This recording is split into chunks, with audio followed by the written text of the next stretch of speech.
Well, we've got a little bit of a longer week on the front end here, not playing until Thursday, and then obviously less time on the back end. But, I think you look at Alabama right now, and I think the first thing that stands out, is the fact of the schedule that they've played. I think that they've played the most difficult schedule in our league, and I think they probably have played one of the most difficult schedules in the country.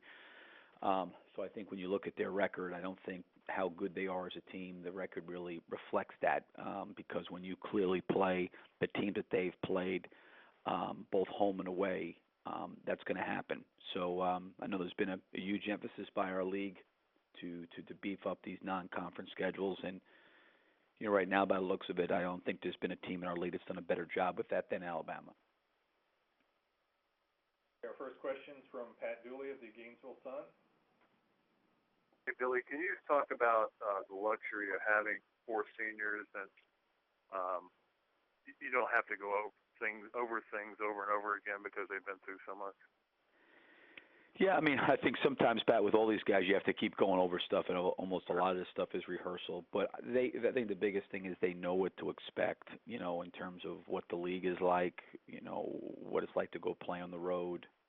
They've got some experiences under their belt. But, I've said this before, I don't necessarily think just because you're older and experienced that necessarily means, you're better. I think what you do is you have information and you have experiences that can allow you to be better.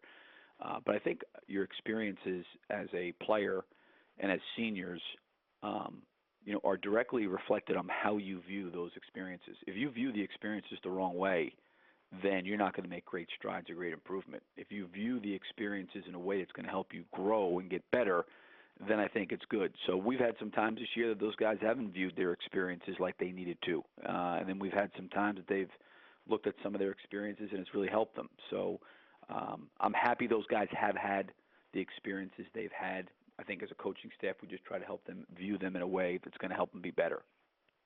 You had a run about 10 years, or I think you only had about 7 or 8, maybe less than that, fourth-year seniors. This is unusual to have that, but when you're recruiting this class, can you imagine that all four of them are going to be there for 4 years?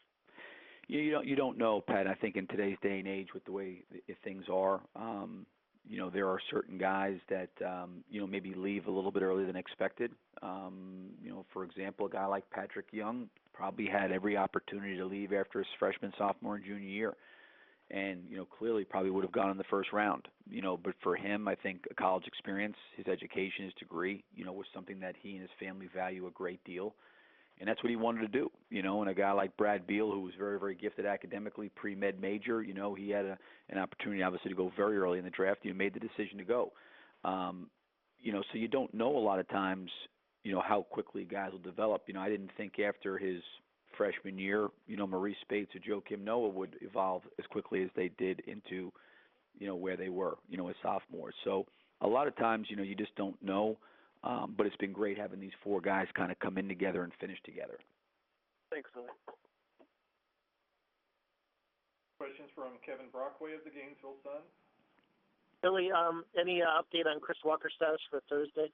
No stat, no update. And is there anything that you can take as far as from being the only undefeated team left in the league? Obviously, it seems like there's a lot of balance in the league. Not really. We're all going to play an 18-game schedule. Obviously, it's not a balanced schedule, as we all know. But, right now we're on to the next game, and we've got to get prepared to go on the road to play Alabama. So, as it relates to us right now, our record really has nothing to do with the preparation and what we've got to do going on the road here on Thursday. Certainly we're happy in our first 4 games that we're 4-0, but right now it really doesn't mean a whole lot moving forward. It's about, I think, our team just trying to continue to grow and get better and try to improve and try to reach a level where we feel like we're getting to our fullest potential as a team. Next question's from David Pascal of the Chattanooga Times Free Press. Hey, Coach, by my count, I think you've won 16 straight January games against SEC opposition, dating back to, I guess, you opened the 12 season with the loss in Knoxville. What about it has been the consistent theme of playing so well this time of year?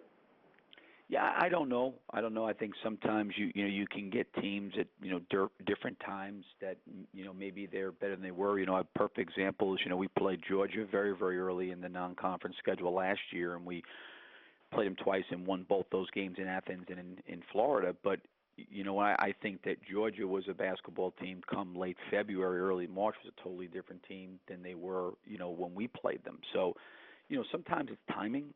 Sometimes teams get a whole lot better and they improve. Alabama is a perfect example of that. I mean, we played them last year pretty late in the schedule, and they had some difficulties in November and December, and we were down by I think 8 points with maybe 8 minutes to go in the game, and they continued to get better. So a lot of times I don't know if there's anything that we necessarily do or don't do. It's just every game is different, I think, and you try to get prepared and ready as you possibly can. And sometimes during the year, some teams are playing better than others, but we're just trying to get as prepared as we possibly can. And then if you look at this year's team, what would you like to see this team improve most as moving forward these next couple of months? Well, I think the one thing is I do think we're an unselfish team, and I think that our stats, assist to turnover ratio, have not really reflected that. I do think that we're a team that, because of some injuries and suspensions and those things, I think we're still getting used to playing with each other. I think when you take Rosario and Boynton and Eric Murphy out of our team, off our team, and now you've got some new guys that have been injected, it does take some time to form some chemistry on the court. And some of that chemistry has been somewhat disrupted just because we've had some different guys out. Last two games, Prather was out, and he came back against Auburn. We've had Casey Hill out for a while. We've had Scotty Wilbekin and Casey Hill both out together. So it's going to take us some time to, continue to, play, utilize each other's strengths and talents and abilities to help us be better as a team. I think that's going to maybe take a little bit longer for us because of what we had to deal with earlier in the year. Thank you. Next question is from Bob Holt of the Arkansas Democrat-Gazette. Hey, Billy, how you doing today? Good, Bob. Hey, when you guys played Arkansas, I was wondering what you thought of Kai Madden, because he's really scored well this year, and he was a guy that hadn't really done that in the past.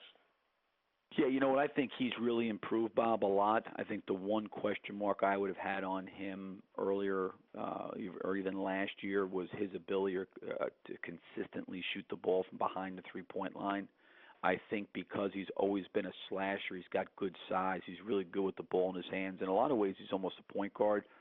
I think the one area that he's really, at least against us, he shot the ball exceptionally well from behind the line. And I think when he does that, he becomes very difficult to guard because he can play in the lane. He's got good size and athleticism and good ball skills. So I think he's made a huge jump from last year to this year, in my opinion. But the biggest jump I see is his ability to shoot the ball.